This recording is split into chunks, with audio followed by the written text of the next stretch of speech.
ये प्लांट बहुत अच्छा प्लांट है क्योंकि ये गोवा में लगा हुआ है। मैंने पहले ही कहा गोवा के अंदर 3-4 प्रोजेक्ट है हमारे। 20 टन का भी प्लांट लगा हुआ है गोवा के पास में बॉर्डर पर, फिर 10 टन का भी प्रोजेक्ट लगा हुआ है, 3 टन का भी और 1 टन के भी। बहुत सारे प्रोजेक्ट गोवा के अंदर है। आप वहाँ घूमने भी जा सकते हो और घूमते घूमते प्लांट भी देख सकते हो। ये 3 टन के 50 किलो के ब्लॉक है।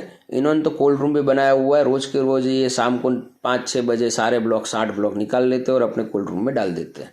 24 घंटे के अंदर फिर से वापस जमा देते हैं और वापस डाल देते हैं। 60 के 60 एक साथ में निकाल के इनको ने स्टोरेज बना के रखा हुआ है।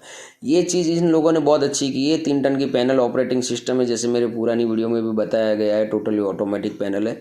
लेकिन इस गोवा के प्लांट को आप विजिट करने जाओ तो सबसे बड़ी खासियत इस प्लांट की ये है कि इन्होंने जो रूम कोल्ड रूम बनाया है वो बहुत बढ़िया है।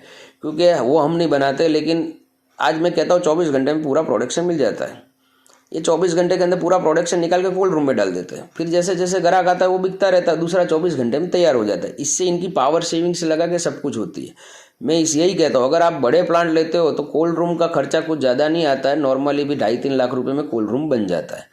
तो इतने बड़े प्रोजेक्ट के बाद अगर 3 लाख रुपए का कोल्ड रूम बनाते हो तो वो आपकी ही फैसिलिटी के लिए अच्छा होता है। अगर आपका बर्फ़ कम जीबी का है तो वो बर्फ़ कोल्ड रूम के अंदर 10-15 दिन तक वैसा का वैसा रहेगा, तो आपकी बिजली की बचत पूरी होती है। इसलिए मेरा आग्रह ये है कि कोल्ड रूम बनाए अगर बड़े प्रोजेक्ट हो तो। इस तरीके से कूलिंग टावर ये सब है। धन्यवाद।